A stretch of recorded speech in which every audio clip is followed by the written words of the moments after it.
Kolon Yahweh Ba'Shem Yashai Ba'Shem Kakadash.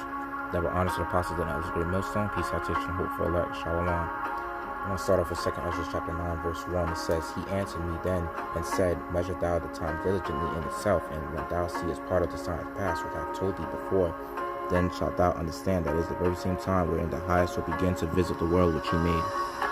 And yeah, that's something that you have to do in this truth, is build that faith, because, faith is pretty much the key to understanding the mysteries of the kingdom, and it's also the key that's going to help you during Jacob's trouble. Alright? I'm going to get out Ecclesiasticus, or the book of Sirach, chapter 2, with verse 10. It says, Look at the generations of old, and see, did ever any trust in the Lord, and was confounded, or did any abide in his fear, and was forsaken? Or whom did he ever despise that called upon him? Right. And everybody, that believes this truth should pretty much have faith, that the Most High is going to be with them. You know what I mean? Because the Most High is going to get you very far with that faith. It says, without faith, it is impossible to please the Heavenly Father. And it says, Psalms 97 verse 7, it says, Confounded be all they that serve greater images, that boast themselves of idols, worship him or the gods. Right. And you see, all these heathens, that's what they do. They serve false idols. But the Most High, we serve a power that actually is living. That's considered to be God of the living. He's not God of the dead. And when it's coming to these false images, these false idols, they don't have no life from them. And everyone that worships them, like the heathens, they're going to be confounded. Right? So, yeah, man. Just work on the best way you can to build your faith, because in these times that's coming, according to Ezekiel 7th chapter, 2nd Ezra 15 and 16, and even Daniel 12 and 1, and Jeremiah 30, verse 6 to 7, this is going to be a time that has never been on the face of this earth since there was a nation. So you really have to build that faith, man. Alright? And it says, in Matthew chapter 17, verse 20, it says, Yasharahla said unto them, because of your unbelief, for verily I say unto you, if ye have faith as a grain of mustard seed, ye shall say unto this mountain, just like you pretty much remove mountains. That's pretty much what the Lord is trying to say, for you having faith. And I want to bring out an account of Matthew chapter 14, verse 27.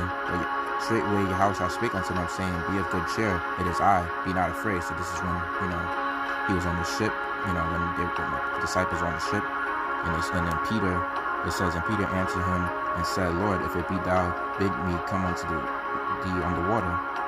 And I'm going to get down to verse 30. It says, But when he saw the wind boisterous, he was afraid and beginning to sink. He cried, saying, Lord, save me. Verse 31. And immediately Yahweh struck forth his hand and caught him and said, O thou little faith, wherefore didst thou doubt? Right? And when they were come into the ship, the wind ceased. Verse 33. Then they that were in the ship came and worshipped him, saying, Of a truth, thou art the Son of God. You see, Peter, the reason why he almost drowned is because he lost that faith, for a split second. And that's pretty much showing you that losing the faith is pretty deadly. Having that faith is really crucial, man.